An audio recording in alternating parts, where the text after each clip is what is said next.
Hey there, everyone. Nicholas Dettmann here for another edition of the Dettmann Media Podcast, where we go over the latest in social media and digital marketing tips, trends, analysis, overall news, and the latest what's going on in digital and social media marketing, as well as website design, analytics, and so forth. So, really glad you can join me here today. We've got a lot of really great topics here to discuss. For I just want to let you know that. Today's podcast is sponsored by 5 Star Complete Asphalt Services. Based in West Haven, Connecticut, 5 Star Complete Asphalt Services is your number one resource for all your asphalt repair needs in the Connecticut and New England area.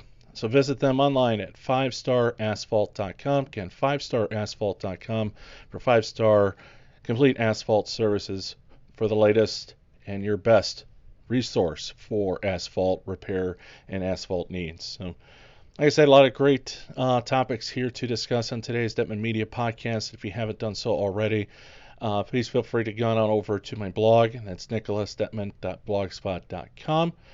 Once you're over there, make sure you click on that subscribe button, and you can get the latest updates delivered right there to your email inbox. So, with that in mind, let's hit the first topic that I want to discuss with you here today. And that one has to do with a recent report that showed some disconnect between consumer and companies, revealing in the latest customer experience report. So we've mentioned a number of times on the podcast here, and if you follow the blog, it's certainly there as well as it's on my social media.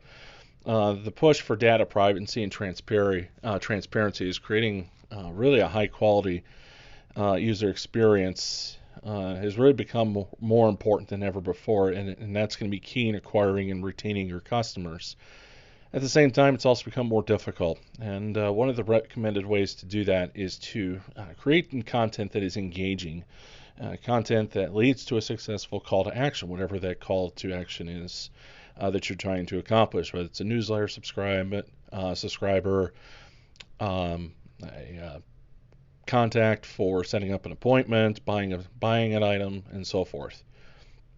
So in a new report that was released recently by Action IQ, the report offers really a lot of insights into the customer experience and a customer's interaction with brands, companies, and so forth. And there was a lot of really telling statistics here, and we're going to go over a bunch of those here in just a second. But to me, one of the most telling statistics from the report, which if you would like to read it in its entirety, I do have a link for it on my blog, nicholasdettmann.blogspot.com.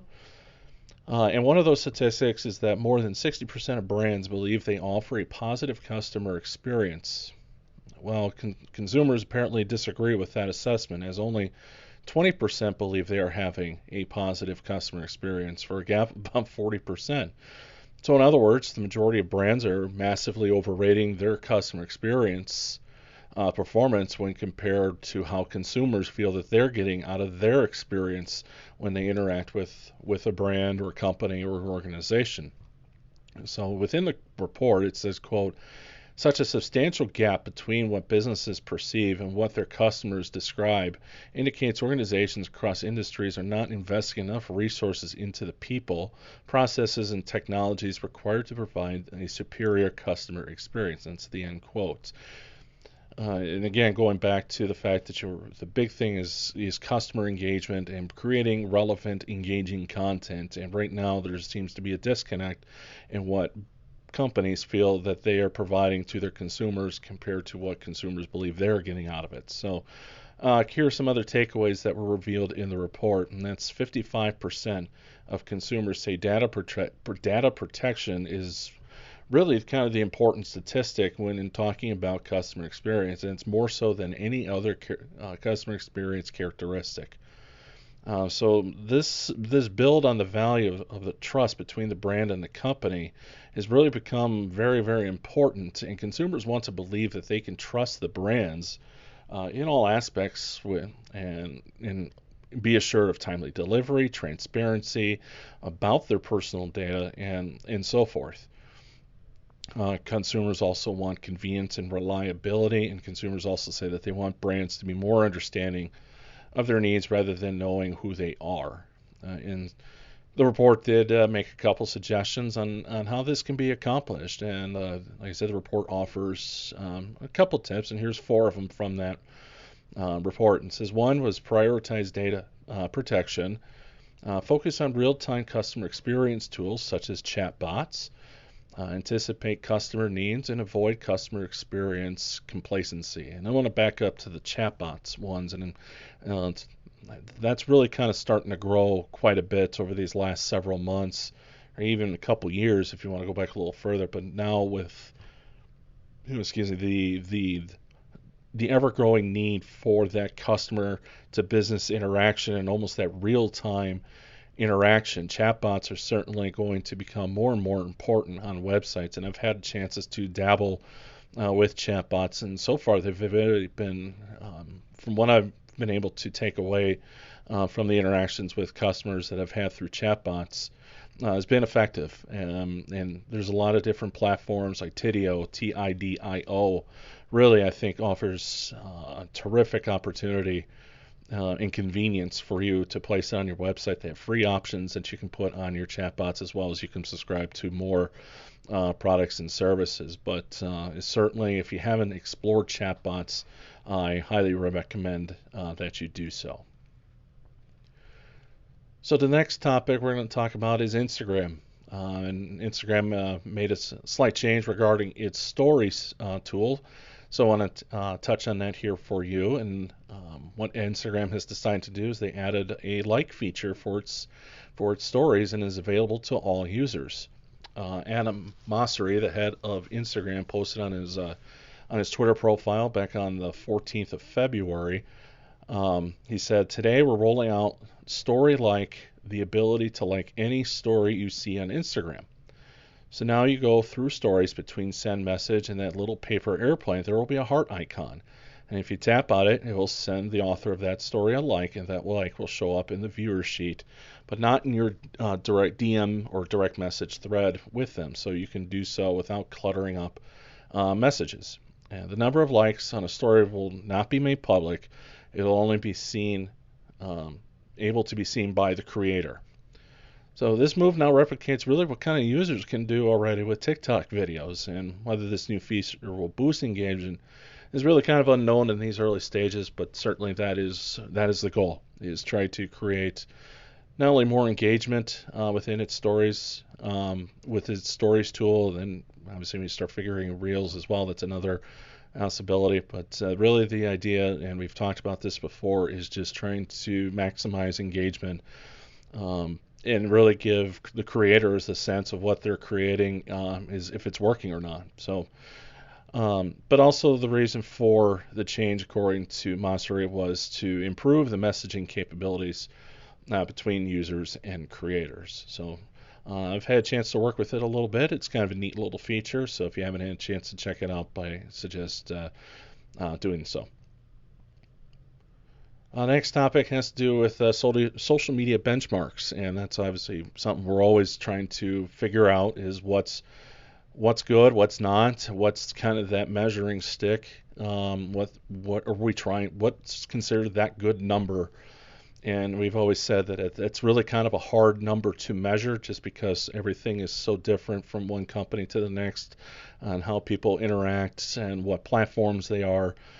But it's still nice to kind of see what the benchmark could be, based on some predictive behaviors. And it's, like I said before, it's one of the biggest and most frequent questions that social media professionals ask themselves, is how often or when to post on social media is obviously among those questions. And I've always said that there's no really exact science, and it's pretty well documented that there is no exact science. You just kind of have to do a lot of the A/B testing and just adjust as you see how your social media performs. But again, really another important question is how are the posts performing, and how do you measure that? Can you measure that? And Rival IQ is released a 131-page report, and they called it the 2022 Social Media Industry Benchmark Report, and I have a link to that full report on my blog. If you have the time to read the report, it is worth the read, but I'm going to break it down for you based on some of the things that I found that I thought were extremely interesting. So kind of giving you a background of what the report data collection, how they collected this data was. It said ArriveIQ called it their biggest report ever, and it, quote, features the most important metrics from 2021 across 14 top industries. And those industries were alcohol, fashion, financial services, food, beverage, health and beauty, higher education, home decor, hotels, resorts, influencers, media, nonprofits, retail, sports teams, and tech software. Quote, according to the report's introduction, it says the report has everything you need to measure your social media your social media success against your competitors in Facebook, Twitter, and Instagram across these 14 major industries. We also feature tons of insights about how social media engagement has changed over the last year for these industries so you can optimize your strategy in 2022. As usual, we have channel observations, best post types, Instagram and Twitter hashtags, and more, and that's end quotes. So here are some of the highlights that Rival IQ pointed out that they revealed from their survey, which they then published in their report, and said brands saw less organic engagement this year. Certainly not surprised by that, given how much more challenging organic post reach is these days, especially on Facebook, Twitter, and Instagram. Posting frequency is on the rise. That, again, I think that's really kind of fits into that first bullet point, is people are trying to figure out that time. When is the best time to post? And therefore, trying to do that frequency, adding or increasing frequency could be an attempt to do that. Contests and holidays top the hashtag charts. Again, no surprise there.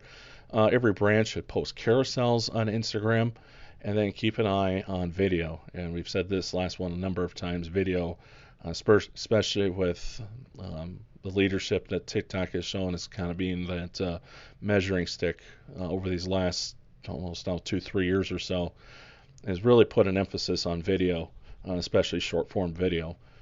And I saw recently the other day that TikTok is looking to expand its video uploading capabilities to as long as 10 minutes. I can kind of see this as TikTok's attempt to overthrow YouTube. Because right now YouTube is really the only one that really endorses or allows long-form video posting. I mean, right now it's 3 minutes on TikTok, and Instagram, by the way, just recently got rid of the IGTV options, which was one way to have those long-form videos on Instagram. So they have recently gotten rid of those. So definitely something to keep an eye on as TikTok tries to explore the 10-minute video upload idea. So in the report, kind of in general, going back to that, the engagement was described as a measure of action on a social media post, organic or boosted. And those actions include likes, comments, favorites, retweets, shares, etc. So if you're not familiar with how that engagement rate is calculated, it's based on all those interactions and divided by the total follower count. And when looking at the engagement data from the report, it looked at Facebook, Instagram, and Twitter. The numbers were a little lower than I anticipated that they would be. So the average engagement rate on Facebook across each of the 14 industries that I mentioned before that were measured in the report was 0.064%.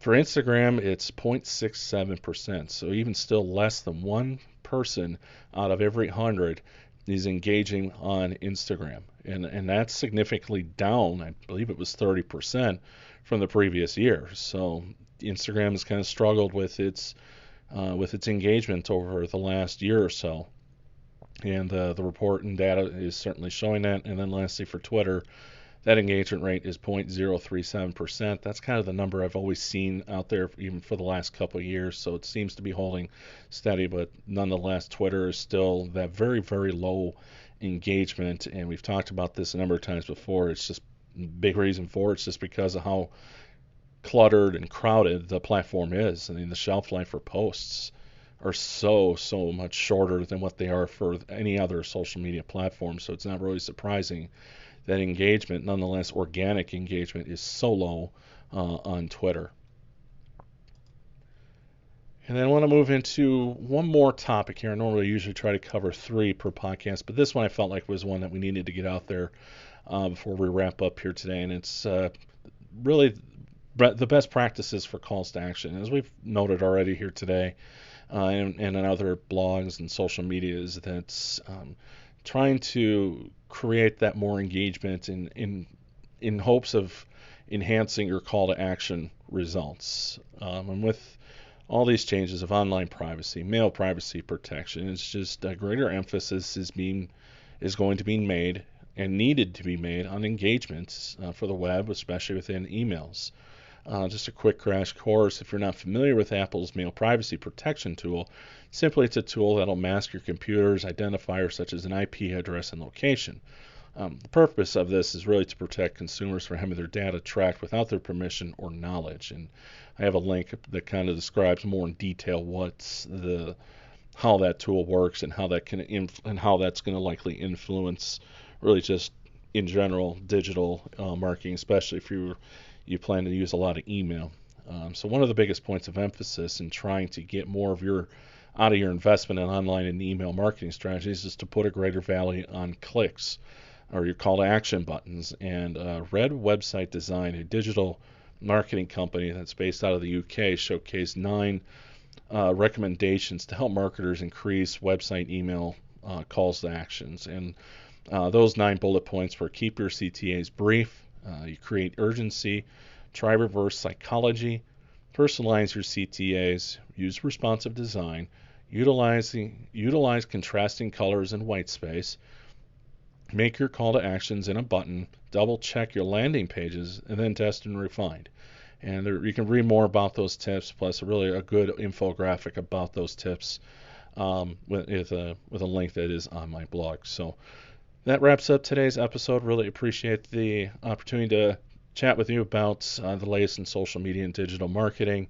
As always, feel free to shoot me a message either through my blog, again, nicholasdettman.blogspot.com. If there's a topic or a question you would like to have answered here on this podcast, I'd be certainly happy to hear that and try to address that for you here on the podcast.